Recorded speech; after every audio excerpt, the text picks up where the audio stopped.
Time that really stood out for the excitement that engulfed St John's, going back to the late 70s, when this was before cell phones and TV was new in South Africa, no things like YouTube and whatever.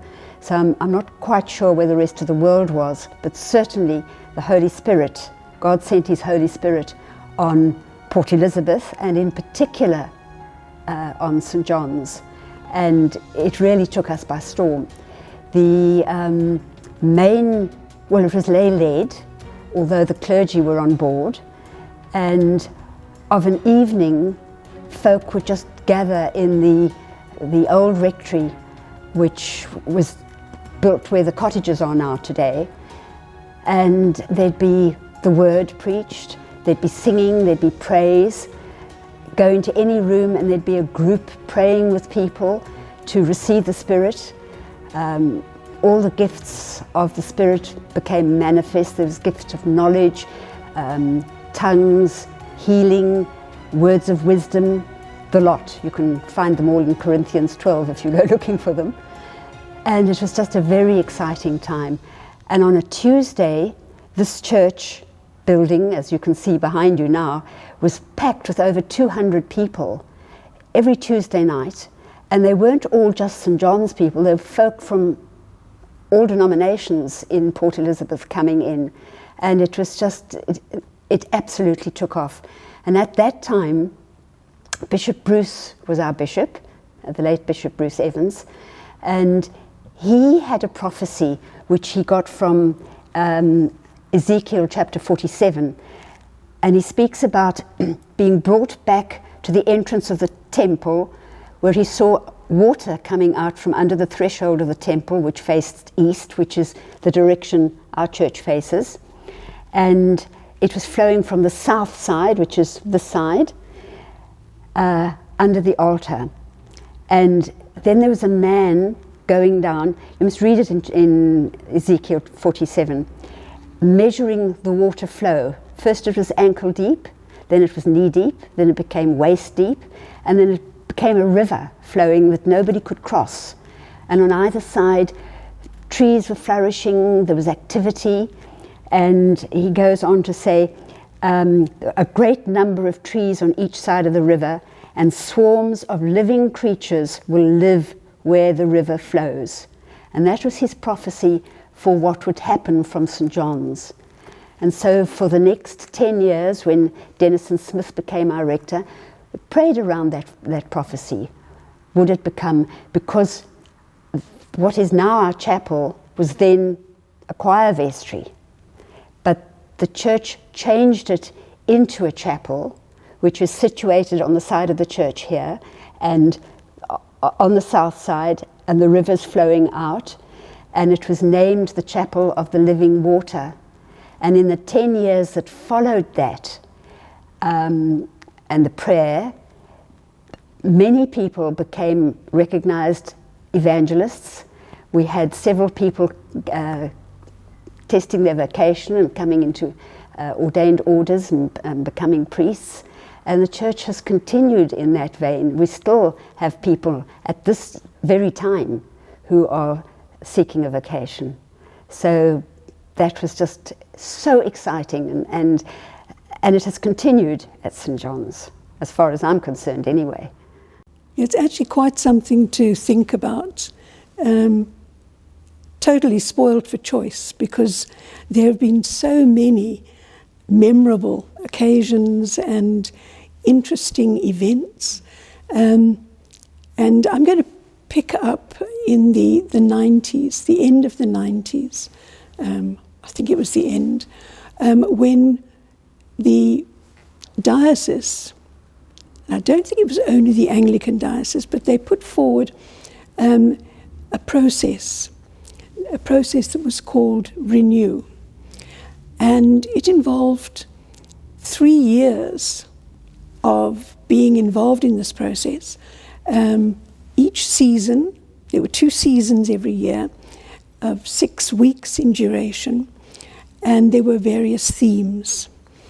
Anyway, St John's committed to this process, and it was quite exciting because there was a team of us that were required to make the services interesting. The whole idea was to build up the church, to create an interest, but still to keep the liturgy, the form of the service, the same. And so we set about this with a great deal of prayer, obviously, because it was something completely different, and we didn't have all the mod cons that we have now. So it was a case of the old hymn books, 100 hymns for today. I think we did start to use the overhead projector, which was innovative at the time. The services were exciting because things were different. Everything, all the components were there, but they were in a different order. So it took away that predictability that we have with services. And sometimes we'd start a service with the reading of the gospel. Sometimes there would be a sketch instead of a sermon. There would be question and answer involving the congregation. New songs, new hymns. There would be displays in the foyer, just introducing the theme for each week.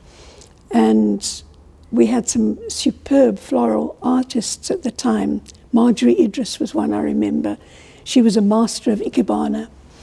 And she would pray and wait for the Holy Spirit to give her some inspiration of how to depict this theme in a floral art.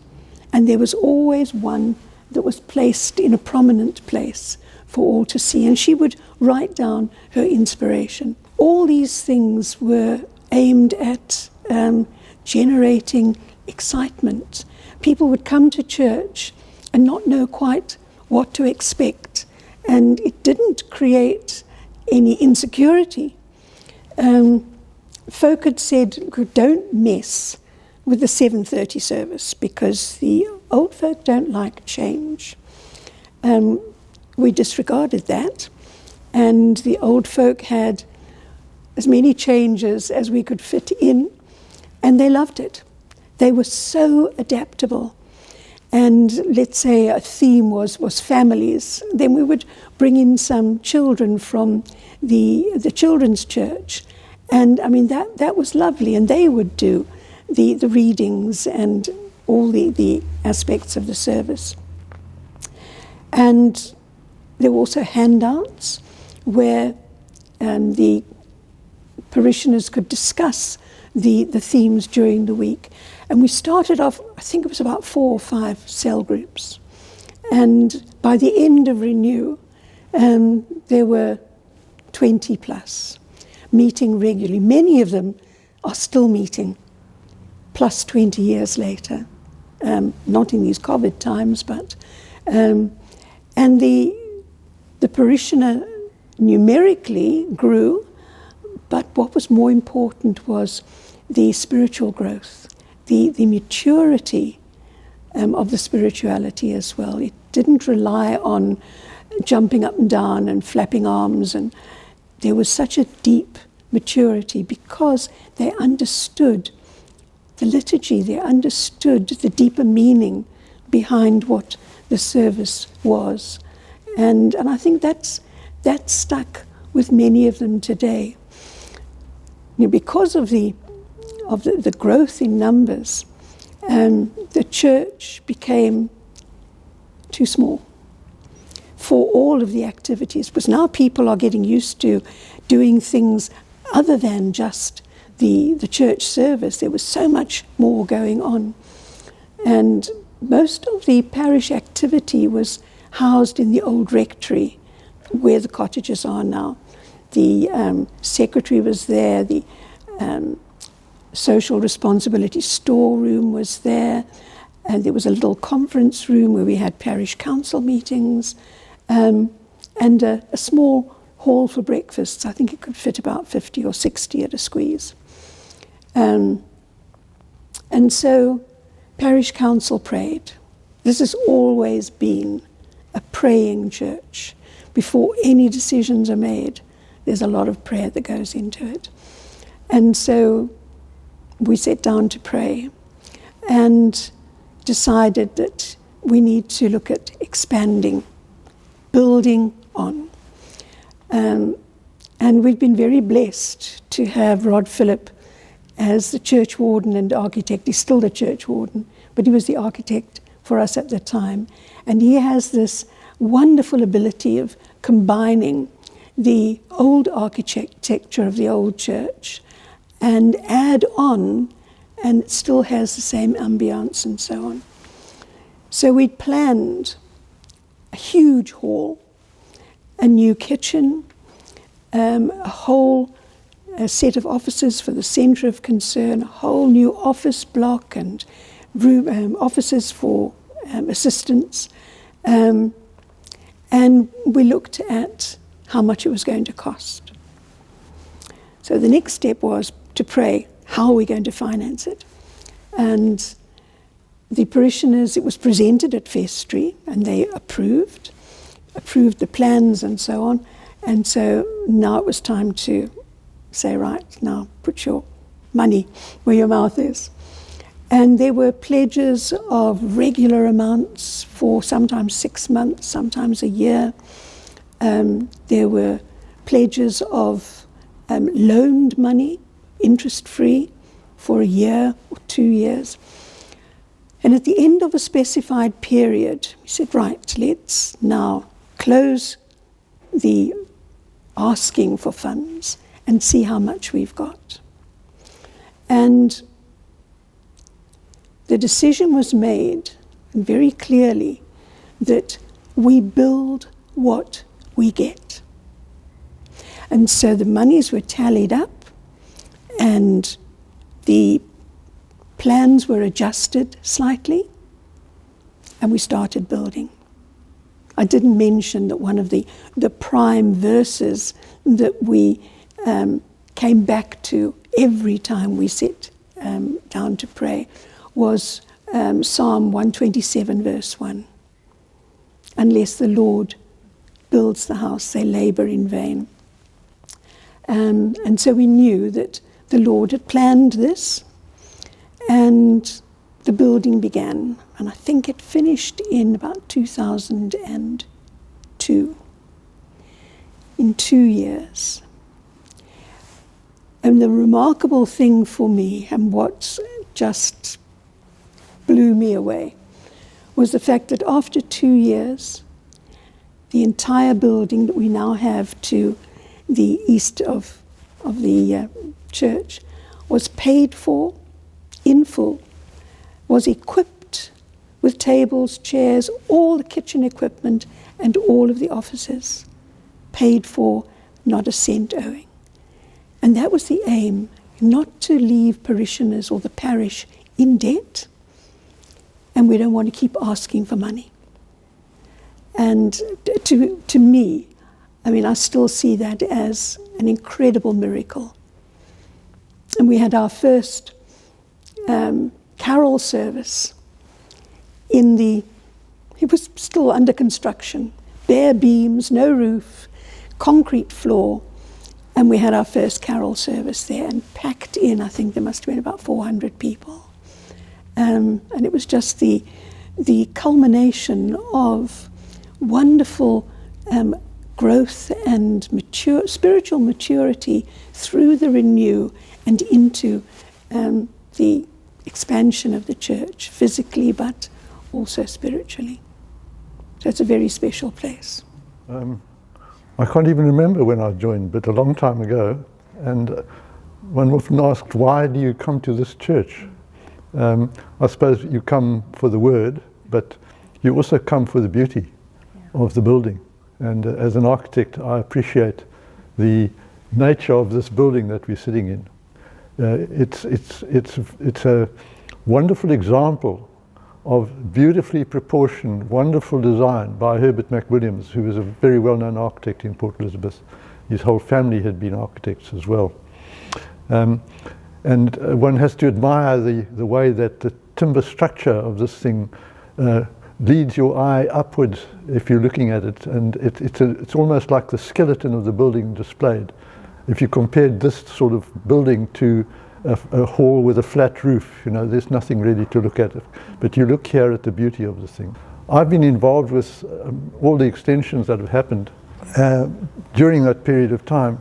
And the interesting thing is that the first thing that happened is that the windows on the right-hand side used to be in the same line as those arches down there. And we extended that piece of building out for the simple reason that people wanted to be able to get to what was the chapel without walking down the center aisle. So we extended that church, and those windows on the outside wall are the original windows that were there, and just simply got moved out by about 2 meters. And that was the first extension of the actual church. An interesting thing about that passage which is now created, the aisle that's now created against the outside wall, is that it leads directly into the Chapel of Living Waters, so named by Bishop Bruce Evans, who gave it that name. But the interesting thing is, if you look at it, you'll find it's not actually square. It was originally built in 1907, probably square to the road, and it's not square to the new building, so it's a slight angle. But that's the original end wall of part of the original church from 1907, including the glass window, which is quite interesting, and that's why it is. So have a look and notice that it's actually crooked, and then you'll realize that that's part of an old part of history that's built into the side of the building. But besides that, it's an interesting thing that the only buildings that were on the site, certainly when I became involved, was this building, the church, and then the Memorial Hall, which stands on the corner. The Memorial Hall was built in remembrance of the people from Walmer, particularly, who had died in the First World War. And that little hall, which was the hall for St John's, was used, for instance, as a school. And there are members of our parish who actually went to school where the hall was divided with a curtain, and they talk about 2 classes and the curtain in the middle. So that little hall, when I first joined, that was where we had our annual dinners. Now the hall, that little hall, has now been divided in half. So the half that's at the centre of concern area and the portion that is attached to the main hall, they're about equal sizes. And that was the size of the hall. And as you go from the big hall into that, you will see there's a sort of funny arch and this funny moulding on the side, because you're actually going through what used to be the stage of the Memorial Hall. So if you can see the size of the Memorial Hall. And the interesting thing was that there was talk about building a bigger hall, because our congregation was getting too big for that hall. We really battled to sit down for the annual supper, for instance. And for some reason, it was decided to build a hall, and no specification was actually drawn up. Nobody said it had to be this size or that size. So we literally sat down and drew the biggest thing that you could find. I mean, if you're going to do something, do it properly, you know, and that was our vision in those days, do it properly. And everybody looked at the size of this thing and said, but that's ridiculous. It's about 4 times the size of the present hall. And you've still got the present hall. What do you need a bigger church for? Anyway, there was an argument about that, and then they decided we wouldn't put in a stage at all. We would actually just have a demountable one. And the present timber one is supposed to be a temporary one. That's waiting for the next extension, which is to build a proper stage with curtains and everything else onto the village green. But in the meantime, which may be for a long time, we'll just use that temporary thing, which was all put together by members of the congregation working on a Saturday afternoon. We made a removable stage, so that can be removed and reused. So that was the start of that one.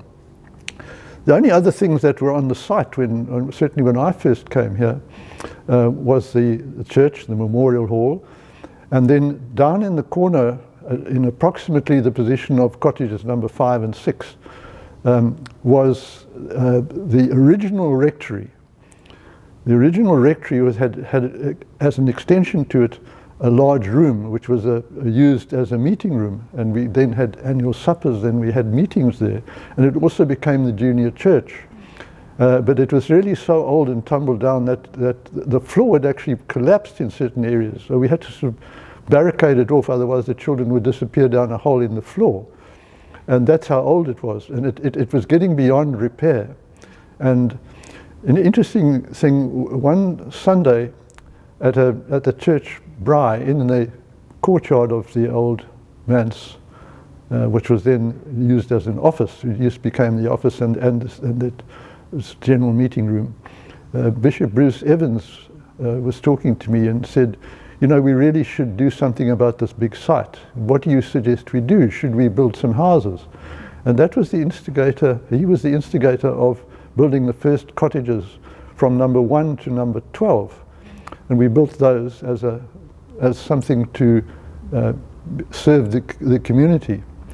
And so those were built, and that original manse was knocked down. An interesting thing is that if you drive along Water Road, you'll see one palm tree just inside the property. And the original manse had 2 palm trees, one on either side of the entrance walkway. So that's where the entrance walkway was. Those 2 palm trees are there. The other thing on Water Road was, of course, the Lich Gate, which is still there. Now, Lich Gate, spelled L-I-T-C-H or L-Y-T-C-H, is a place where you actually, traditionally in Britain, you rested the coffin before bringing it into the church, because it had probably been conveyed from a long way away, maybe by train or by wagon or something. Now, the interesting thing is, of course, that Water Road used to be the railway line. There was a railway line, a narrow gauge railway line, which was the way that you got into PE, into town, into the main town. And that ran a regular service for people living in Walmer. It ran past the bottom of St John's, and opposite the entrance, the main entrance which we now use, the bell underneath the bell tower, was, as you come in, was a door on the opposite side, facing down towards the ground, and there was a long avenue of gum trees all the way down to the entrance on Water Road, with next to it the Lich Gate, which is where the Lich Gate should be, next to the entrance. And that's why it's there. And that was put up in memorial to somebody. The other thing that was built, of course, were things like the last extension, which was when we finally gave up on the children being able to possibly get damaged by going to Sunday school, physically damaged by falling through the hole or dying of foot rot or something. We then decided to do something different, and the instruction was that we didn't want a Sunday school. It mustn't be a school, it must be a space that could be used with for multi-purpose things, with some classrooms and a bit of flexibility. So that was designed in a way that one could use the center thing as the audience and actually open the doors at the end and have a mini stage, as it were. And that's why there are big rooms at the end with sliding folding doors, so that you can enlarge the thing. The other interesting thing was that, let's come back to the main church. The main church building ended at the wall, at the back of the wall where the doors are now. And therefore, if you came in from the street, you came underneath the bell tower and you came directly into the church. So about the last 4 rows of the church, they didn't exist in the original building. And we needed more seats, and it was possible to gain the right number of seats. And don't ask me what the right number of seats is, but we get guided as to what is the right number, and the right number is exactly as it is now. It fits the congregation which is there. And I've often thought, when we see all the pews full at a service, where on earth do these people come from, and where did they sit before? Well, they didn't sit before, there was just enough space for them. But on the opposite side was a similar door, the entrance door, that led down to Water Road. And tucked away in the corner where the present door is was the toilet. It was the only toilet in the church, which you can imagine sometimes was a bit embarrassing if it had to be used during a service. And we made all sorts of attempts to prevent the noise of the cistern being heard, to the embarrassment of the person who came out through the door in the middle of the service. But these are just the little funny quirks about the church. The other things that we did, and we put this down to growth as well, is we put down a borehole. And the borehole now provides us with water to water the garden, and all the cottages have water for their gardens. And the interesting thing about it is that that water is absolutely clean. If you look at a lot of boreholes in Warmer, all over the place, you'll find brown staining on the walls, and you can see the sediment. It's from the impurities in the water. And the church, of course, being the church, has pure water. And it is quite an interesting thing about it. And it's beautiful water. One of the other things that we grew with was the parking. We used to park on the grass verge on Church Road. It got a bit haphazard, and it was full of potholes and rocks, and people simply parked wherever they could, and we decided to tidy it up. And so we tidied it up with the proper paved area and grass as well. And there was a lot of resistance to the grass. People said, no, but the grass is going to get killed by the cars that park on it. Well, it hasn't, because the Lord looked after us, and we can water it. So, you know, it's one of these things that happen. When we came to this other extension, at the big extension with the junior church and the meeting rooms and the chapel, a list was sent round to the various portfolios in council, asking what was needed, what was the vision for the future. And I found that the other day, and I was just surprised to see that the vision was actually met exactly what was built. And we only produced one plan, and there were some minor adjustments, mainly to produce the cry room, which everybody wanted, which we've created with glass on the back walls, so you can actually have people sitting in the foyer, and the children can ride their bicycles and things that they need to do. And that was about the only change that we made as that plan developed, was to finalize that cry room, which I think works very well, far better than a locked up room with people shouting at each other. So those are the interesting things, but somehow whatever we've done has been guided by the Lord. You've only got to see the success of the numbers of people that come to the services and how well it works. Then the last thing we did, of course, was to add cottages, the additional cottages above the first 12. In the position in cottage where cottages 17 and 18 are at the moment, used to be the rectory. That was the rectory. One of the other things I was involved in was the next rectory. We built a second rectory, which is the one which is now cottage number 13, and that was built. I built that when we needed 2 rectories. And then there was a movement to try and move the priests away from the premises so that they could have some privacy at home instead of being lapsed. So we were able to convert the old original rectory, not the very original rectory, we had knocked that one down. The second rectory, we converted that with a few additions, we converted that into two cottages, and all those cottages were then built from up to number 23, I think it is, number. And just an interesting thing which people might not know is that the second rectory, the cottage number 13, there was enough space in the living room, dining room area to reduce it by creating a flat. And we've got a flat there for visitors, which is a self-contained flat with kitchen and everything else. So it's all fitted into the scope of things. One of the other interesting things is that we have a postinja, which I wonder if anybody even knows about. It was well used at one stage, and it's not often used now. It's a timber postinja down in the Garden of Remembrance, and it's I think a Russian word for a place in the desert actually, and it's a place where you can go and have some peace and quiet. And maybe we should be advertising it a bit more and getting people to even know that it's there, because I think some people have been using it, but not many.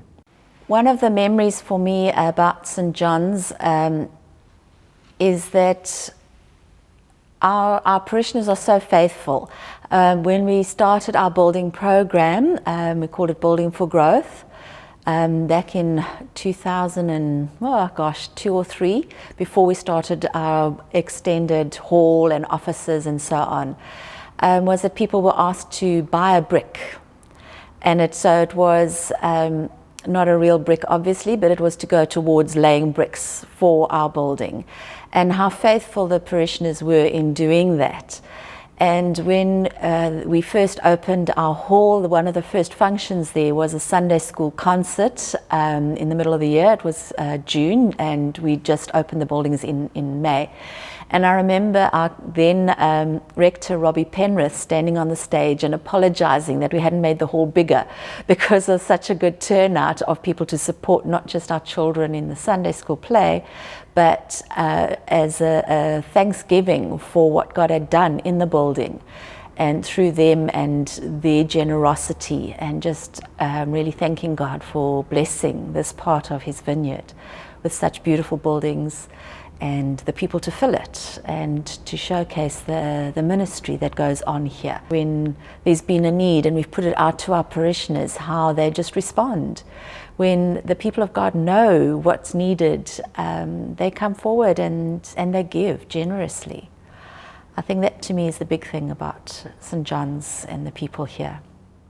I had the incredible privilege of being rector of this parish for some 18 years, beginning in 1995. And during that time, the thing that stands out for me the most has been, and will always be, the incredible leadership that exists here at St John's. It's a leadership that has been faithful and consistent for all those years. I was looking back at a photograph of the first parish council that I served with back in 1995, and almost 80% of those people are still part of the leadership here and have done an incredible job over all of those years. So for me, it's been the people, it's been the leadership, it's been those who have led in the various aspects of church life.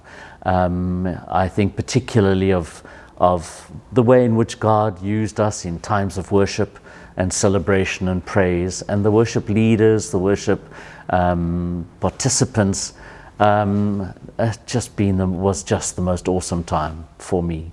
I loved every second of it. So in particular, I want to give praise and thanks for Maureen Lang, who was a worship leader and a facilitator of worship back in the 90s and the 2000s. Sadly, tragically killed in a motor accident, but prior to that, partnered with us in developing glorious services around Taise and Celtic worship and praise celebrations.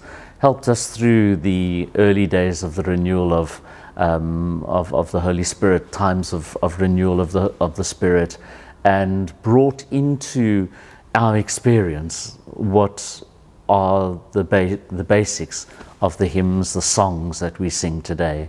And so I celebrate those times, and musicians to this day who continue to be creative in worship and creative in celebration. One of the highlights of a church's time is its mission, its outreach to the local community. We had a period where we were linked to St Augustine's Church in Klaberga, and during that time we had a rich relationship with the people of the township just down the road, and that was a time that was very, very special to me. It was a very hectic time, being rector of 2 parishes at the same time, but nevertheless it was a rich and rewarding time, and I look back on that with great appreciation. And then came the amazing times that we were privileged to go on mission to Egypt and Sudan, and go on tours of Israel. And so many of us were able to participate in those times. I truly cherish the moments that I spent in Egypt.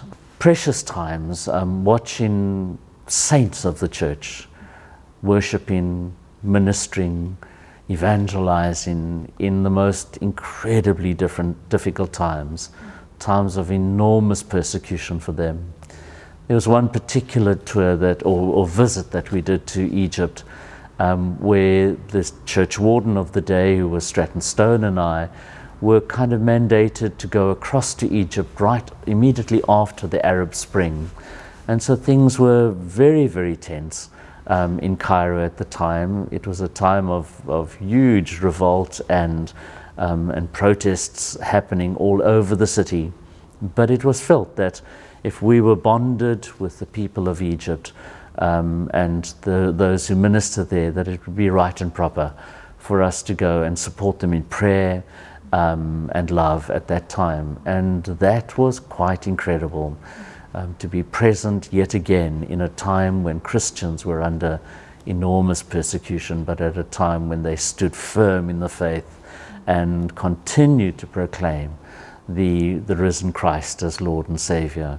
And so for me, that was a time when St John's really rose to where God wanted us to be in terms of mission. There was also a moment when we were privileged to go on tour to Israel, probably a group of 36 plus, and those were 14-day tours, and we learned a great deal and made the Bible come alive for us now as we read the scriptures now, because we have a picture, we have an image in our mind of some of the great places where Christ ministered and when the people of God first found their roots as the community of faith in the world today. And so those were also very precious. You look back at the parish over those years and over these years. I'm not saying then was better than now, not in any way am I saying that. But those were formative times. They were formative moments in the parish's life. And I firmly believe that God lays upon the foundations of those who precede us and give us the foundations on which to launch into what is to come. And I look at leaders in the church, or rectors particularly, that I followed Father Denison Smith as rector here, and Denison had laid incredibly solid foundations here at St John's, and so it wasn't a case of me having to start anew, start afresh. I simply had to stand on the foundations that Denison had put into place and wait on the Holy Spirit to discover where the Spirit needed us to move to now. And it was therefore an incredible privilege for me to be able to offer to Mark that same foundations as he began his ministry as rector here and succeeded me, because Mark has just taken off and built so much more upon the foundations that those who were before him were privileged to be able to lie. I was very fortunate in that 20 plus years ago we moved into this area. So that was a time that stood out for me. We had 2 children then, and we decided, Debbie and I, that we need to find a place to give them some moral upliftment. So there's this church in the corner, let's go and have a look. And so that's what we did. We came along. In fact, Debbie was in the church, and I was with the kids outside playing amongst the gravestones, because in those days we didn't have a jungle gym and fancy things like that. And so we played amongst the gravestones and the ants and whatever, and slowly but surely we started coming into the church when the children got more kind of aware of how to be in church and not to make too much noise, because our previous church actually used to chase us out because the children made so much noise. So it was wonderful. It was actually that reception coming into the church. And then of course we were part of one of the very, very first Alpha courses in this church, and we're talking 20 odd years ago. And through that, Debbie, my wife, and I, we were in our early 30s in those years, came to faith. We were both had a baptism of the Holy Spirit, and we were filled with the Spirit, and both of us were prayed over by 2 of the saints of St John's in those days, Albie and Ursula de Toy, as well as we were part of Epity van Sale's group as well at the time. So that kind of brought us in and sparked the fire within us. And so what I always share with people is that I started in the graveyard and ended up in the pulpit. And it was a 20-odd year process, but So I started at St John's 20 plus years ago. Obviously then came into full-time ministry at St John's, first as a deacon and then priesthood, and then went away for a number of years, went away for about 9 years before coming back to St John's. And so been back here as rector for the last 7 years, and so that has been quite formative. As I say, I always share St John's is in my DNA, so that's kind of what stood out for us as a family. If I had been in another church or another area in town or whatever it is, I think God brought us here specifically, and it was a church that really met our needs and obviously our family needs at the time as well. And so who knows what happens when you come to St John's. You might be taken on a used journey, which we were. So that was wonderful. That really stood out for us, or stands out for us as a family. I think for me the most interesting thing has been over the last year or two, over the COVID pandemic. It's worldwide. Of course, in the beginning, none of us knew what was going to happen. And just to see how we moved from almost an analog era into a digital era, there's been a definite cutoff. How we've moved our music systems, how we moved the way we've done services. I mean, at the moment, there are no Bibles or prayer books in the church, basically because we don't want to have them there so people can't get affected or infected. And so we've gone digital in so many ways. And so I think there's been a massive change in the church from that perspective. So we've upgraded systems and we continue to upgrade them. We're not there yet. But so that's changed to digital, I think, has been a major change. But also, I think, has been the real outreaches that we've had under COVID. Yes, we were closed for 6 weeks. Yes, we haven't had full services for almost 2 years, or feels like 2 years, but the issue is the altruistic nature of St John's. You know, the giving, the way people have responded in kind, in whatever, and with kindness. You know, to feed people. I mean, it really does blow my mind. The fact that we've had a soup kitchen running since the Easter after the first lockdown, and we're feeding up to 1,000 people a day.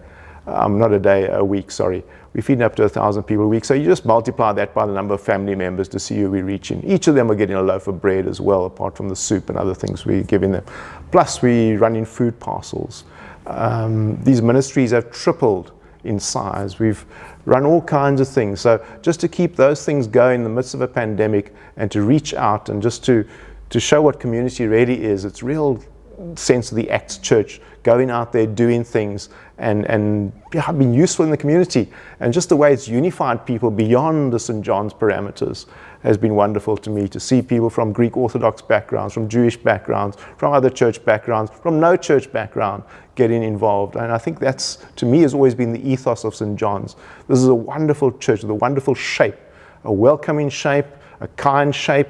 And yeah, people walk into this church and feel that they've come home in many ways, and that's the ethos and just the sense of the Spirit that has been here.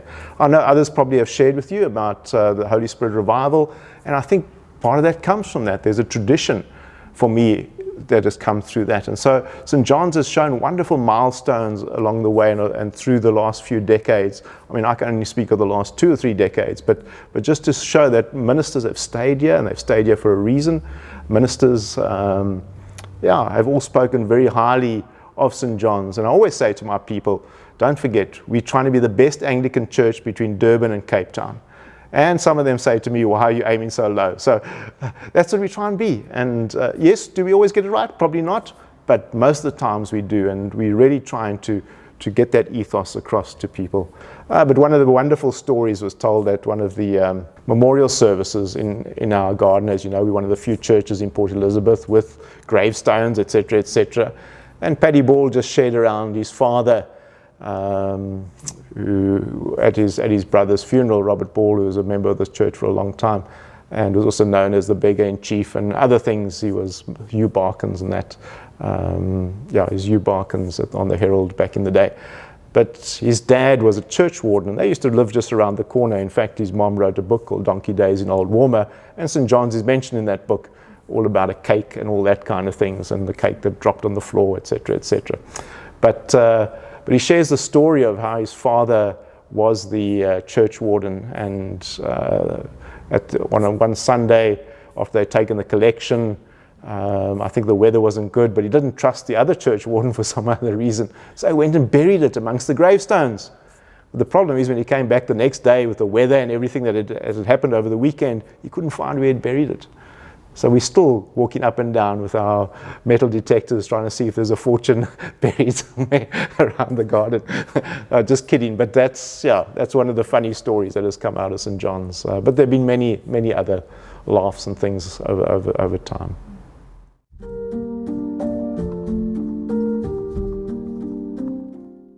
Well, I started at St John's in the early 70s. When I lived across the road, I could wake up with the first bell and be in by the second bell.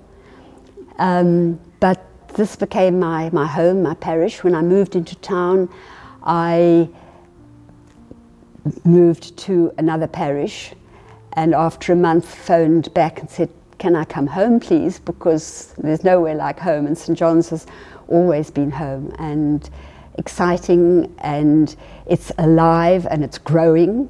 Because when I think back to those days, things have changed, new liturgies. The liturgy is a living thing. It isn't just words that are said, they're meaningful. And it just continues to grow, and I just love being here. In my 22 years of working here at St John's and being a member of the Sunday school, coming to church from when I was about 6 or 7 years old, I think that's what really has stood out for me, is that St John's is really a family, and I've always felt part of it. People that I still remember from when I was little, still being members here at St John's, people who've grown up and got married, moved off and have come back here with their children. And literally the families of St John's, where there's like 2 or 3 generations of the same family that attend St John's, and that people don't just come to church, they're part of the church, they're part of the community, they're part of what happens here at St John's. And even if you don't necessarily know everybody's names, you recognize people that keep coming back week after week. And to me, that is the main thing about St John's, is that we are a family church, that we are ministered to as a family. We feel part of what happens here at St John's, and it's part of God's greater family, all being under, Jesus as our head, but that we are all part of that same family, that same body of Christ.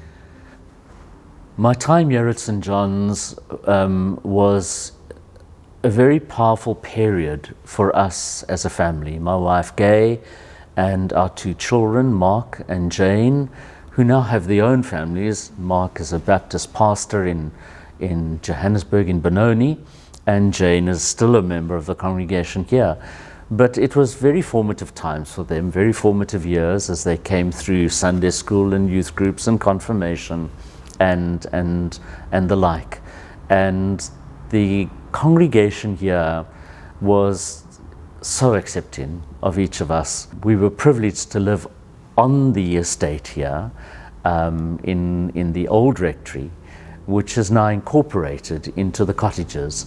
So we were right next door to the church, and that was a very special time for us as a family. We loved living on the estate. It was a beautiful place to live. Way before all the cottages and the hall and all of that was in place. My children were greatly blessed in that time, and as a result my son has gone into ordained ministry and is doing a great job in his own light in Benoni. But everything else has been a huge success at this wonderful place, and I put it down to the marvelous people that God has put into this place, and B, how well we have been looked after by the Lord. No, I think the real thing is that St John's has been a special church for many people, many diverse people. Many people have come through the doors of this church, many people have stayed, many people have left. But I think this church leaves a kind of residue in everyone's heart who has been through this church at some point in time. And that's kind of the ethos that we've tried to maintain over the years and over the decades. And as we hand over from one minister to the next, to see how the ministers that have been here built on each other's shoulders as we've gone on. And that to me has been significant as well, which has left a wonderful legacy for the people that have, for each generation that has worshipped here. And we will continue. We're 140 years now, and I'm sure in 140 years' time, hopefully someone will be watching this video, and yeah, they'll be sharing the same things, because that's really the way God has honored this church and honored the people that have been here. And we've just seen a huge growth, not only in church buildings, not only in kind of income, but also in the number of people that have been here and have come through this church. So we just praise God for that. What does it mean to me to be part of this parish? Well, I think I probably ought to just talk about the history of our little family, wherever we moved in the city, we would go to a church. And if we moved in a year or so, then we moved parish. Until I think it was the mid-80s that we came to visit St John's. We'd moved into a place in Walmer, and so came to St John's. And there was that feeling that this is where I want to be. This is home. Of course, it was hastened by a visit from the ever-present Hebe, who would come and visit all new people. She just saw you for 2 weeks and she was on your doorstep. So it is a very special place. And for me, having grown here spiritually with the family, but having grown from being a counsellor and then a lay minister and then a church warden and then having my vocation to the priesthood here, this is my spiritual home, very definitely, and the home of our family as well.